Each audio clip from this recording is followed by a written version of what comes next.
ഈ ബർഗർ എന്ന് പറയുന്നത് അത്രയും ടേസ്റ്റിയാണ്. നിങ്ങൾ നോൺ വെജ് ലവേഴ്സ് ആണെങ്കിൽ പോലും നിങ്ങൾ ഇഷ്ടപ്പെട്ടു. അത്രയും ടേസ്റ്റിയാണ്. ടേസ്റ്റി എന്ന് പറയാനേ പറ്റുള്ളൂ. നിങ്ങൾ ട്രൈ ചെയ്ത് നോക്കണം. യമ്മി ഡിലീഷ്യസ് ബർഗറാണ്. അപ്പോൾ അതേപോലെ വെജിറ്റബിൾ കട്ട്ലറ്റിനുള്ള റെസിപ്പി നിങ്ങൾക്ക് ഇതിൽ കിട്ടുന്നതാണ്. ഒക്കെ വരുമ്പോൾ സെർവ് ചെയ്യാൻ പറ്റുന്ന, അല്ലെങ്കിൽ നമ്മളൊരു പാർട്ടിയൊക്കെ ഓർഗനൈസ് ചെയ്യുമ്പം ഒരു സ്റ്റാർട്ടറായിട്ട് സെർവ് ചെയ്യാൻ പറ്റുന്ന ഒന്നാണ് ഈ വെജിറ്റബിൾ കട്ട്ലറ്റ്. നിങ്ങൾ തയ്യാറാക്കി നോക്കുക, നിങ്ങൾക്ക് ഇഷ്ടപ്പെടും, ഉറപ്പായും ഇഷ്ടപ്പെടും. 100% ഗ്യാരണ്ടിയാണ്. കട്ട്ലറ്റ് വന്നിട്ട് ഞാൻ എൻ്റെ മോൻ്റെ ബർത്ത്ഡേക്ക് സ്റ്റാർട്ടറായിട്ട് സെർവ് ചെയ്തിരുന്നു. അപ്പോൾ അന്ന് എനിക്ക് ഒരുപാട് നല്ല കമൻസ് കിട്ടിയിരുന്നു. നിങ്ങൾക്കും ഇത് ഉറപ്പായും ഇഷ്ടപ്പെടും. ഉറപ്പായും ട്രൈ ചെയ്ത് നോക്കണം. എങ്കിലും എൻ്റെ ചാനൽ ആദ്യമായിട്ടാണ് കാണുന്നതെങ്കിൽ ഒന്ന് സബ്സ്ക്രൈബ് ചെയ്യുക. അതേപോലെ അടുത്തുള്ള ബെല്ലൈക്കണൂടി ഒന്ന് ക്ലിക്ക് ചെയ്യുക. പിന്നെ ഫേസ്ബുക്ക് പേജും ഫോളോ ചെയ്യാൻ മറക്കണ്ട. അപ്പോൾ പുതിയ അപ്ഡേറ്റ്സ് ആൻഡ് നോട്ടിഫിക്കേഷൻസ് കിട്ടുന്നതായിരിക്കും. അപ്പോൾ വീഡിയോയിലേക്ക് പോവാം. കട്ട്ലറ്റിൻ്റെ മെയിൻ ഇൻഗ്രീഡിയൻറ്റ് സോയയാണ്. ഇത് ഞാൻ ന്യൂട്രല്ലയുടെ സോയ ചങ്ക്സ് ആണ് ഈ എടുത്തിരിക്കുന്നത്. ഏകദേശം ഒരു 2 കപ്പ് ഞാനിവിടെ എടുത്തിട്ടുണ്ട്. അതിനെ നമുക്ക് ഇനിയും ഒന്ന് സോക്ക് ചെയ്തെടുക്കണം. സോക്ക് ചെയ്തെടുക്കുന്നത് ചൂടുവെള്ളത്തിലാണ്. അപ്പോൾ അതിനായിട്ട് ഒരു 15 മിനിറ്റ് മതിയാവും ചൂടുവെള്ളത്തിൽ സോക്ക് ചെയ്തെടുക്കുകയാണെങ്കിൽ. ഇപ്പം ഞാൻ ഇതിലേക്ക് ഒഴിച്ചു കൊടുക്കുന്നത് നല്ല പോലെ തിളച്ച വെള്ളമാണ്. ഇത് അങ്ങനെ തന്നെ ഒരു 15 മിനിറ്റ് ഈ ചൂടുവെള്ളം ഒഴിച്ചതിന് ശേഷം വയ്ക്കുക. അപ്പോൾ ഈ സോയ വന്നിട്ട് വെള്ളമൊക്കെ അബ്സോർബ് ചെയ്തിട്ട് ഇത് നല്ലതുപോലെ വലുതായി കിട്ടും. അതിനുശേഷം നമുക്ക് അതിനെ കുക്ക് ചെയ്തെടുക്കേണ്ടത്. കട്ട്ലറ്റിന് വേണ്ടുന്ന ബാക്കിയുള്ള ഇൻഗ്രീഡിയൻസ് എന്തൊക്കെയാണെന്ന് നോക്കാം. നമുക്ക് ഒരു 7 അല്ലി വെളുത്തുള്ളി വേണം. കുറച്ച് വലിയ വെളുത്തുള്ളിയാണിത്. ഇനി വേണ്ടുന്നത് ഇഞ്ചിയാണ്. അതും കുറച്ച് വലിയ കഷ്ണമാണ്. ഏകദേശം ഒരു 2 ഇഞ്ച് കാണും അത്. പിന്നെ വേണ്ടുന്നത് സവാളയാണ്. അത് 3 വലുതാണ് എടുത്തിരിക്കുന്നത്. നിങ്ങൾ സൈസ് നോക്കുക. ഇതിനെ ഇനി നല്ലതുപോലെ നമുക്ക് സ്ലൈസ് ചെയ്തെടുക്കണം. വളരെ തിന്നായിട്ട് വേണം സ്ലൈസ് ചെയ്യാൻ. പിന്നെ വേണ്ടുന്നത് പച്ചമുളക് എരിവിനനുസരിച്ച് ചേർത്ത് കൊടുക്കുക. ഇഞ്ചിയും വെളുത്തുള്ളിയും പച്ചമുളകും കൂടെ മിക്സിയിലിട്ടിട്ട് ചതച്ചെടുക്കുക. ഇവിടെ ഏകദേശം ഒരു 15 മിനിറ്റ് ആയിട്ടുണ്ട്. സോയ നല്ലതുപോലെ വെള്ളം അബ്സോർബ് ചെയ്ത് വലുതായിട്ടുണ്ട്. നിങ്ങൾക്ക് കാണുമ്പോൾ തന്നെ മനസ്സിലാവുന്നുണ്ടാവും. നമുക്ക് ഈ വെള്ളം ഒന്ന് സ്ട്രെയിൻ ചെയ്തെടുക്കാം.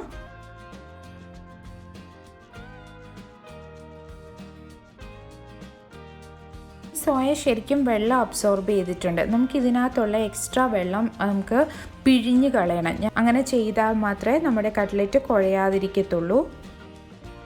സോയ മൊത്തം ഞാൻ വെള്ളം സ്ക്യൂസ് ചെയ്ത് എടുത്ത് വെച്ചിട്ടുണ്ട്. ഇനി ഇതിനെ ഒന്ന് മിക്സ് ചെയ്തെടുക്കാൻ പോവാണ്. അതിനായിട്ട് മിക്സിയുടെ ചെറിയ ജാറിൽ കുറച്ച് ഇട്ട് കൊടുക്കുക. എന്നിട്ട് പൾസ് മോഡിലേക്ക് തിരിച്ച് അതിനെ ഒന്ന് അടിച്ചെടുക്കുക. അപ്പോൾ നമുക്ക് ഇതേപോലെ ചെറിയ പീര പോലെ കിട്ടും. നമുക്ക് മിൻസ് ചെയ്താണ് വേണ്ടുന്നത്. അതുകൊണ്ട് ഒരുപാട് ഇട്ട് അടിക്കാൻ പാടില്ല. പൾസ് മോഡൽ യൂസ് ചെയ്യുക. 1-2 പ്രാവശ്യം പൾസിൻ്റെ ഭാഗത്തേക്ക് തിരിച്ചാൽ നമുക്ക് ഈ പരുവത്തിലായി കിട്ടും. ഇതാ കാണാൻ പറ്റുമല്ലോ. നമ്മുടെ കട്ട്ലറ്റിലേക്ക് ഒരു ചെറിയ സ്വീറ്റ് ഒരു ഫ്ലേവർ വേണം. അതിനായിട്ടാണ് ഈ ക്യാരറ്റ് ചേർക്കുന്നത്. ഞാനിവിടെ 2 ക്യാരറ്റ് എടുത്തിട്ടുണ്ട്. അത്യാവശ്യം വലിപ്പമുള്ള ക്യാരറ്റാണ്. അതിനെ ഇതേപോലെ ചെറിയ ക്യൂബ്സ് ആയിട്ട് കട്ട് ചെയ്യുക. എന്നിട്ട് മിക്സിയുടെ ചെറിയ ജാറിൽ പൾസ് ചെയ്ത് എടുക്കുക. അപ്പോൾ അത് ഇതുപോലെ പൊടിഞ്ഞതുപോലെ കിട്ടും. സോയ മിക്സ് ചെയ്ത അതേ ജാറിലോട്ട് അത് തന്നെയാണ് ഇട്ട് കൊടുക്കുന്നത്. കുറച്ച് മാത്രമേ ഇട്ട് കൊടുക്കാൻ പാടുള്ളൂ, അല്ലെങ്കിൽ ചോനെ മിക്സ് ചെയ്ത് കിട്ടില്ല. ഇതേ പരുവത്തിലാണ് നമുക്ക് വേണ്ടത്. നല്ല പോലെ പൊടിഞ്ഞ പരുവത്തിലാണ് ഈ എടുത്തിരിക്കുന്നത്. നമുക്കിത് കുഴച്ചെടുക്കാനുള്ളതാണ്. കുഴച്ചെടുക്കണം. കട്ട്ലറ്റ് കുഴച്ച് ഒരു ഡോ പരുവത്തിലാണ് കിട്ടുന്നത്. അപ്പോൾ നമുക്ക് എന്ത് സാധനം ഇതിൽ ഉപയോഗിച്ചാലും അത് വളരെ ചെറുതായിട്ട് മിക്സ് ചെയ്ത് എടുത്തിട്ടാവണം. ഇതിലേക്ക് ചേർക്കേണ്ടുന്നത് പൊട്ടറ്റോ ആണ്. ഇത് ബോയിൽ ചെയ്ത് വെച്ചിരിക്കുന്ന പൊട്ടറ്റോ ആണ്. ഇതാണ് നമ്മുടെ കട്ട്ലറ്റിനെ കുഴച്ചെടുക്കാനായിട്ട് സഹായിക്കുന്നത്, അല്ലെങ്കിൽ നമ്മുടെ ബാക്കിയുള്ള ഇൻഗ്രീഡിയൻസിനെ ബൈൻഡ് ചെയ്ത് വെക്കുന്നത് ഈ പൊട്ടറ്റോ ആണ്. പൊട്ടറ്റോയുടെ തൊലിയൊക്കെ കളഞ്ഞ് അതിനെ നല്ലപോലെ മാഷ് ചെയ്തെടുക്കണം. ശരിക്കും നല്ലപോലെ ഉടച്ചെടുക്കണം. കട്ടയില്ലാതെ ഉടച്ചെടുക്കുക. ഇവിടെ നമുക്ക് കട്ട്ലറ്റ് ഉണ്ടാക്കാൻ വേണ്ടുന്ന എല്ലാ ഇൻഗ്രീഡിയൻസും ഇവിടെ റെഡിയാക്കി വെച്ചിട്ടുണ്ട്. ഇത് നമ്മൾ സോയ മിക്സ് ചെയ്തത്, ക്യാരറ്റ് മിക്സ് ചെയ്തെടുത്തത്, പിന്നെ എടുത്തു വെച്ചിരുന്ന ഇഞ്ചി, വെളുത്തുള്ളി, പച്ചമുളക് മിക്സിയിലിട്ട് ചതച്ചെടുത്തതാണ്. സവാള വളരെ നൈസായിട്ട് അരിഞ്ഞെടുത്തിരിക്കുകയാണ്. ഇനിയുള്ളത് പൊട്ടറ്റോ, അതും നല്ലതുപോലെ മാഷ് ചെയ്തെടുക്കുക, കട്ടയില്ലാതെ മാഷ് ചെയ്യുക. ഇത് റസ്കിൻ്റെ പൊടിയാണ് ഞാൻ എടുത്തിരിക്കുന്നത്. നിങ്ങൾക്ക് ഇതിന് പകരം ബ്രെഡ് പൊടിച്ചെടുക്കാവുന്നതാണ്. റസ്കിൻ്റെ പൊടിയാണ് എനിക്കിഷ്ടം, അതാണ് അതിന് നമ്മുടെ കട്ട്ലറ്റിന് ഏറ്റവും കൂടുതൽ ടേസ്റ്റ് തരുന്നത്. കട്ട്ലറ്റിന് വേണ്ടിയിട്ട് നമുക്ക് ഈ ഇൻഗ്രീഡിയൻസ് എല്ലാം കൂടെ നല്ലതുപോലെ മിക്സ് ചെയ്തെടുക്കണം. അപ്പോൾ അതിനായിട്ടൊരു പാൻ ചൂടാക്കുക. പാൻ ചൂടാകുമ്പോൾ അതിലേക്ക് ആവശ്യത്തിനുള്ള എണ്ണ ഒഴിച്ചു കൊടുക്കുക. നമുക്ക് ഈ ഒരു ക്വാണ്ടിറ്റിക്ക് കുറച്ചേറെ എണ്ണ വേണം. ഒരു 4 ടേബിൾ സ്പൂണോളം എണ്ണ അതിലേക്ക് ഒഴിച്ചു കൊടുക്കുക. എണ്ണ നല്ലപോലെ ചൂടായിട്ടുണ്ട്. അപ്പോൾ നമുക്ക് അതിലേക്ക് ഇഞ്ചി, വെളുത്തുള്ളി, പച്ചമുളക് കൂടെ ചതച്ച് വെച്ചിരിക്കുന്നത് ചേർത്ത് കൊടുക്കാം.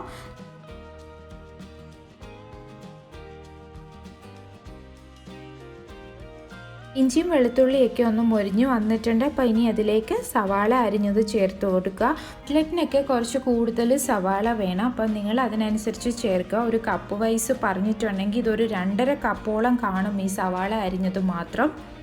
ഇതിലേക്ക് ആവശ്യത്തിനുള്ള ഉപ്പുകൂടി ഇട്ട് കൊടുത്തിട്ട് ഇത് നല്ലതുപോലെ ഒന്ന് വഴറ്റിയെടുക്കുക.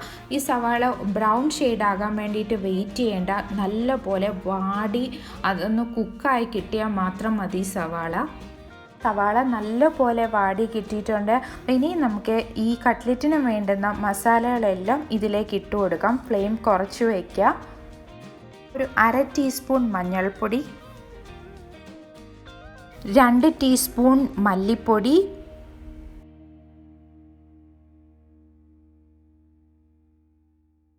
1 teaspoon Kashmiri chilli powder, 1 teaspoon ജീരകപ്പൊടി, 1 ടീസ്പൂൺ ഗരം മസാല. ഇനി എല്ലാം കൂടെ നല്ലപോലെ ഒന്ന് മിക്സ് ചെയ്തിട്ട് ആ മസാലയുടെ പച്ചക്കുത്തെല്ലാം പോകുന്നിടം വരെ അതിനെ ഒന്ന് കുക്ക് ചെയ്തെടുക്കുക. ഒരു 2 മിനിറ്റ് കുക്ക് ചെയ്തെടുക്കുക. ഇതിലേക്ക് നമുക്ക് ക്യാരറ്റ് ഇട്ട് കൊടുക്കാം.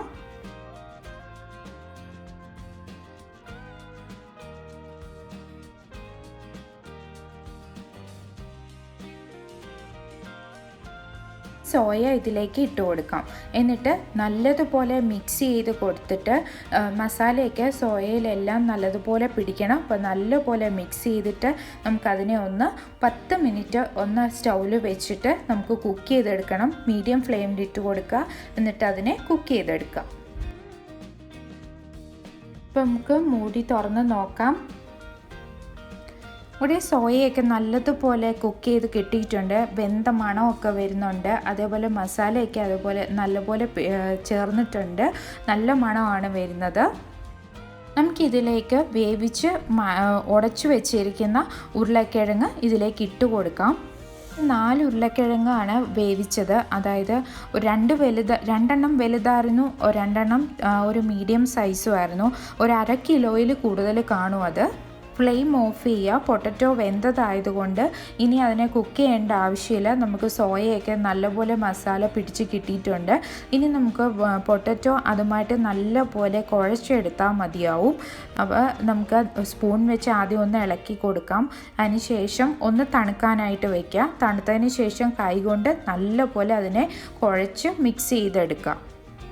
ഇതിനെ നല്ലപോലെ കുഴച്ചതിന് ശേഷം ഉപ്പ് വേണോ എന്നൊക്കെ ഒന്ന് ചെക്ക് ചെയ്ത് നോക്കുക. ഉപ്പ് വേണമെങ്കിൽ ചേർത്ത് കൊടുക്കാം. ഗരം മസാല അതേപോലെ ജീരകപ്പൊടി ഇതൊക്കെയാണ് വേണ്ടതെങ്കിൽ അത് ഈ സമയത്ത് ചേർത്ത് കൊടുക്കാം.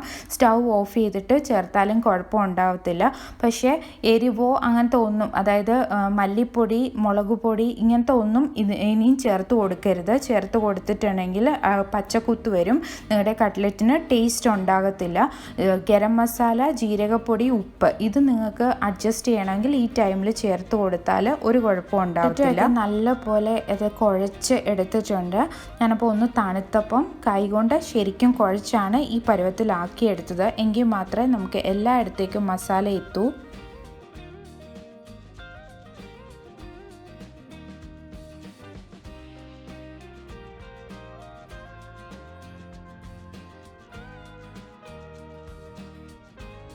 ഞാനൊരു ബാറ്റർ തയ്യാറാക്കാൻ പോവാണ്. അതായത് മൈദ കൊണ്ടാണ് ഇത് തയ്യാറാക്കുന്നത്. ഇതിന് പകരം നിങ്ങൾക്ക് മുട്ട ഉപയോഗിക്കാവുന്നതാണ്. മുട്ടയുടെ വെള്ളം മാത്രം ഉപയോഗിക്കാം. മഞ്ഞയും കൂടി ഉപയോഗിച്ചിട്ടുണ്ടെങ്കിൽ നിങ്ങൾ എണ്ണയിൽ ഇട്ട് വറുത്തെടുക്കുമ്പോൾ പതഞ്ഞു വരും. ഇപ്പോൾ ഇവിടെ മൈദ മാത്രമാണ് ഞാൻ എടുത്തിരിക്കുന്നത്. വെജിറ്റേറിയൻ ആയതുകൊണ്ട് മൈദ ആണ് എടുത്തിരിക്കുന്നത്. 1/4 കപ്പ് മൈദയാണ് എടുത്തിരിക്കുന്നത്. മൈദ അല്ലെങ്കിൽ ഓൾ പർപ്പസ് ഫ്ലോർ.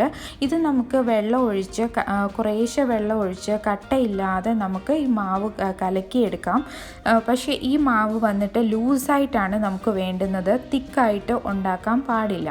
തിക്കായിട്ടുണ്ടെങ്കിൽ നമ്മൾ കട്ട്ലറ്റ് ഉരുട്ടി നമ്മൾ ഇതിൽ ഡിപ്പ് ചെയ്ത് റസ്ക് പൊടി മുക്കി വറുത്താണ് എടുക്കുക. നമ്മൾ ബാറ്റർ തിക്കാണെന്നുണ്ടെങ്കിൽ നിങ്ങളുടെ കട്ട്ലറ്റിൻ്റെ മേളിലായിട്ട് ഇങ്ങനെ ഉണ്ട കെട്ടിയ പോലെ നിൽക്കും. അല്ല, ലംസ് ഇങ്ങനെ നിൽക്കും. അതിൻ്റെ മണ്ടയ്ക്ക് ഈ മാവ് ഇങ്ങനെ ഉരുണ്ട് വന്നിട്ട് ഇങ്ങനെ നിൽക്കും. അതുപോലെ റസ്ക് പൊടി മുക്കിയെടുക്കുമ്പോഴും അത് ശരിയായിട്ട് കിട്ടത്തില്ല.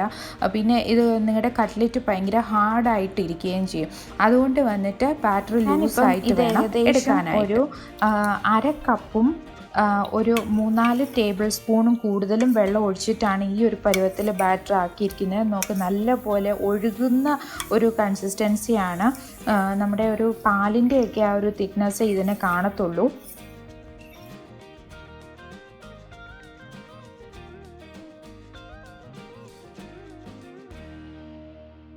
നമ്മുടെ ഉരുളക്കിഴങ്ങും സോയയും ഒക്കെ ഇട്ട് ഉണ്ടാക്കിയെടുത്ത ഈ മിക്സ് നമുക്കൊന്ന് റോൾ ചെയ്തെടുക്കാം. കട്ട്ലറ്റിൻ്റെ ഷേപ്പിൽ നമുക്കൊന്ന് റോൾ ചെയ്തെടുക്കാം. അതുപോലെ ചെറിയൊരു ബോൾ എടുക്കുക. എന്നിട്ട് അതൊന്ന് റോൾ ചെയ്തിട്ട് ഒന്ന് കൈയുടെ വെള്ളയിൽ വെച്ച് ഒന്ന് ഫ്ലാറ്റ് ആക്കിയെടുക്കുക. ഒരു ചെറിയ സൈസ് മതി. നിങ്ങൾക്ക് വേണ്ടുന്ന സൈസിൽ ആക്കിയെടുക്കുക. കട്ട്ലറ്റ് ചെറിയ സൈസാണല്ലോ, അപ്പോൾ ഇതിനനുസരിച്ചിട്ട് എടുത്ത് ഇതേപോലെ ആക്കിയെടുക്കുക.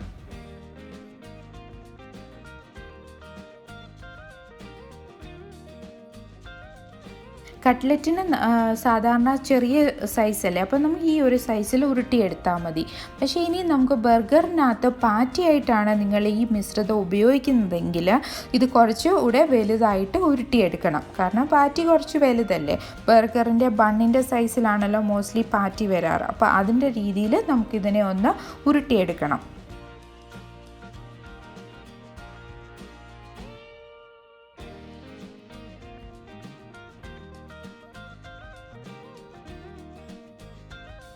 നമ്മുടെ ഈ ഒരു പ്രിപ്പറേഷൻ, ഈ ഒരു അളവ് അനുസരിച്ചിട്ട് കട്ട്ലറ്റ് മാത്രമാണ് ഉണ്ടാക്കുന്നതെങ്കിൽ ഏകദേശം ഒരു 20 എണ്ണം നിങ്ങൾക്ക് ഉണ്ടാക്കിയെടുക്കാൻ പറ്റും.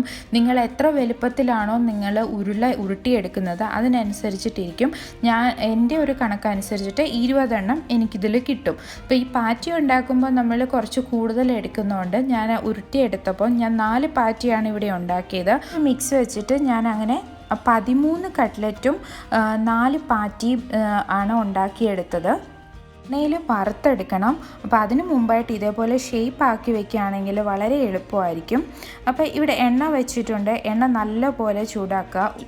കട്ട്ലറ്റ് ഇടുമ്പം എണ്ണ അതിലൊന്ന് കവർ ചെയ്ത് നിൽക്കണം. ആ ഒരു അളവിൽ എണ്ണ ഒഴിച്ചു കൊടുത്ത് എണ്ണ ചൂടാക്കി എടുക്കുക. ഇപ്പം ഞാൻ ഇത് വറുത്തെടുക്കാനായിട്ട് ഇവിടെ നമ്മുടെ ബാറ്റർ എടുത്ത് വെച്ചിട്ടുണ്ട്. റസ്കിൻ്റെ പൊടിയൊക്കെ എടുത്ത് ഇവിടെ വെച്ചിട്ടുണ്ട്. അപ്പോൾ നമുക്ക് ഇനി ഇത് വറുത്തെടുക്കുന്നത് എങ്ങനെയാണെന്ന് നോക്കാം. കുറച്ച് റസ്കിൻ്റെ പൊടി ആ പ്ലേറ്റിലേക്ക് ഇട്ട് കൊടുക്കാം. അപ്പം നമ്മൾ ബാറ്ററിൽ മുക്കിയിട്ട് കട്ട്ലറ്റ് എടുത്ത് റസ്ക് പൊടിയിൽ മുക്കിയുമ്പം നല്ല വൃത്തിക്ക് കോട്ട് ചെയ്തെടുക്കാൻ പറ്റും. ആ മൊത്തത്തിനകത്തോട്ട് ഇട്ട് കോട്ട് ചെയ്യാൻ പോയിട്ടുണ്ടെങ്കിൽ ആ റസ്ക് പൊടി മൊത്തം അങ്ങ് നനഞ്ഞു പോകും. അപ്പോൾ പിന്നെ അത് പിന്നെ ഉണ്ടാക്കുമ്പോൾ നമുക്ക് നേരെ ഉണ്ടാക്കിയെടുക്കാൻ പറ്റത്തില്ല. അതുപോലെ ഒന്ന് മുക്കിയെടുക്കുക. എല്ലാ സൈഡിലും ഒന്ന് നനയണം. നമ്മുടെ ആ കട്ട്ലറ്റിൻ്റെ മേൽവശം ഒന്ന് നനയണം. എന്നിട്ട് ഇതേപോലെ ഈ റസ്ക് പൊടി ഇതേപോലെ ഒന്ന് കോട്ട് ചെയ്ത് കൊടുക്കുക. ഇങ്ങനെ ആകുമ്പോൾ നമുക്ക് എളുപ്പത്തിൽ കോട്ട് ചെയ്തെടുക്കാൻ പറ്റും. കുറേശ്ശെ ആകുമ്പോൾ ഇതേപോലെ കോട്ട് ചെയ്തെടുത്തിട്ട് നല്ല ചൂടായിട്ട് ഇരിക്കുന്ന എണ്ണയിലേക്ക് ഇട്ട് കൊടുക്കാം.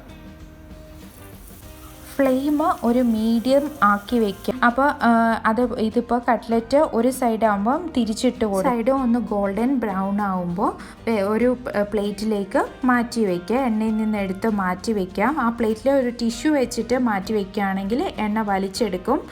അപ്പം ഇവിടെ കട്ട്ലറ്റൊക്കെ തയ്യാറായിട്ടുണ്ട്. ടിപ്പ് കൂടെ പറയാനുണ്ട്. ഇതേപോലെ നമ്മളിങ്ങനെ മാവിൽ മുക്കി റസ്ക് എടുത്തു കഴിയുമ്പോൾ നമ്മുടെ കയ്യിൽ ഇതേപോലെ ഒട്ടിപ്പിടിക്കും.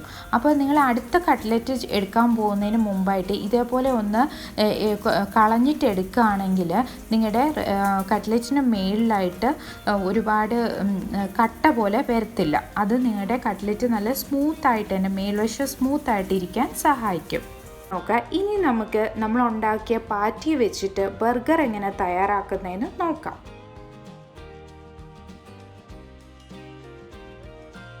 ഇതിൽ കുറച്ച് ബട്ടർ ഇട്ടിട്ട് ഒന്ന് ടോസ്റ്റ് ചെയ്തെടുക്കാം.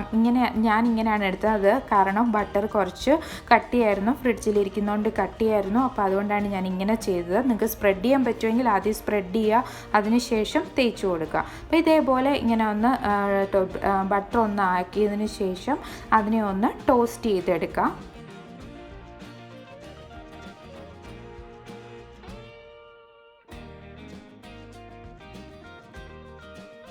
ഇവിടെ ഞാനൊരു ഫില്ലിംഗ് തയ്യാറാക്കിയിട്ടുണ്ട് ബർഗറിലേക്ക് വെക്കാനായിട്ട്. ഇത് ക്യാരറ്റും നമ്മുടെ ക്യാബേജും കൂടെ വളരെ ഗ്രേറ്റ് ചെയ്തെടുത്തതാണ്. അതിലേക്ക് ഞാൻ കുറച്ച് ഉപ്പിട്ട് കൊടുത്തു, കുരുമുളക് ഇട്ട് കൊടുത്തു, എന്നിട്ട് നല്ലതുപോലെ മിക്സ് ചെയ്തെടുത്തു. ഇത് നിങ്ങൾക്ക് സാലഡ് പോലെ മാത്രം കഴിക്കാൻ വളരെ ടേസ്റ്റിയാണ്. അത്രയും മാത്രമേ ഞാൻ ചെയ്തിട്ടുള്ളൂ. ഉപ്പ്, കുരുമുളക്, ഗ്രേറ്റ് ചെയ്ത ക്യാബേജ്, ക്യാരറ്റ്, ഇത്രയുമാണിത്. അപ്പോൾ നമുക്കിനി ബർഗർ തയ്യാറാക്കാം. അതിനായിട്ട് ഈ ബർഗറിലേക്ക് നമുക്ക് കുറച്ച് സോസ് ഇട്ട് കൊടുക്കാം. ഒരു സാൻഡ്വിച്ച് സ്പ്രെഡ് ഇതിലേക്ക് തേച്ച് കൊടുക്കുകയാണ്. നിങ്ങൾക്കിതിന് പകരം മയോണൈസ് മാത്രം തേച്ചാലും മതിയാവും. ഞാൻ ഈ ഒരു ബ്രാൻഡിൻ്റെയാണ് യൂസ് ചെയ്യുന്നത്. കുറച്ച് നല്ല ടേസ്റ്റിയാണ് കേട്ടോ. ഈ സ്പ്രെഡ് വളരെ ടേസ്റ്റിയാണ്. നിങ്ങൾക്കിതിന് പകരം മയോണൈസ് മാത്രം യൂസ് ചെയ്യാവുന്നതാണ്. നിങ്ങൾക്ക് ഇഷ്ടമുള്ള വേറെ ഏതെങ്കിലും സോസ് ഉണ്ടെങ്കിൽ അത് യൂസ് ചെയ്യാം. കുറച്ച് ടൊമാറ്റോ കെച്ചപ്പ് കൂടി ഇട്ട് കൊടുക്കാം. അതിൻ്റെ മറ്റേ ഭാഗത്തുള്ള ഒരു ബണ്ണയിൽ നമുക്ക് കെച്ചപ്പും മറ്റേതിനകത്ത് സ്പ്രെഡുമാണ് ഇപ്പോൾ തേച്ച് കൊടുത്തത്. ക്യാരറ്റും ക്യാബേജും കൂടെ ഇട്ട് കൊടുക്കാം. ഈ സ്ലൈസ് വെച്ച് കൊടുക്കാം. നിങ്ങൾക്ക് ഏത് ബ്രാൻഡിൻ്റെ വേണമെങ്കിലും യൂസ് ചെയ്യാം. ഞാനിത് അമുലിൻ്റെയാണ് യൂസ് ചെയ്തത്. നിങ്ങൾക്ക് ഇഷ്ടമുള്ള ഫ്ലേവറുള്ള ചീസ് ഉപയോഗിക്കാം. എന്നിട്ട് ഇനി ഇതിലേക്ക് നമ്മുടെ പാറ്റി, അതായത് സോയ പാറ്റി വെച്ച് കൊടുക്കുക. എന്നിട്ട് ബർഗറിൻ്റെ മറ്റേ പീസ് കൂടെ വെച്ചിട്ട് ഇങ്ങനെ വയ്ക്കുക. വളരെ ടേസ്റ്റിയാണ്. എൻ്റെ മോൻ വന്നിട്ട് അധികം വെജിറ്റബിൾ ഒന്നും കഴിക്കാത്ത ഒരു കാറ്റഗറിയാണ്. ഈ ബർഗർ കഴിച്ചിട്ട് അവൻ നെക്സ്റ്റ് ഡേ രാവിലെ വന്നിട്ടും എന്നോട് പറഞ്ഞു, എനിക്ക് ബർഗർ വേണം എന്ന്. അപ്പോൾ നിങ്ങൾ വിചാരിച്ചോളൂ ഇതിൻ്റെ ടേസ്റ്റ് എത്രയുണ്ടെന്ന്. അപ്പോൾ കുട്ടികൾക്ക് ഇത് ഇഷ്ടപ്പെടും, ഉറപ്പായിട്ടും കുട്ടികൾക്ക് ഇഷ്ടപ്പെടും. അതേപോലെ തന്നെ വലിയ ആൾക്കാർക്കും ഇഷ്ടപ്പെടും. അപ്പോൾ നിങ്ങൾ തയ്യാറാക്കി നോക്കുക. ടേസ്റ്റി ആയിട്ടുള്ള ബർഗർ വീട്ടിൽ തന്നെ തയ്യാറാക്കുക. ഒരു വെജിറ്റേറിയൻ വേർഷനാണിത്.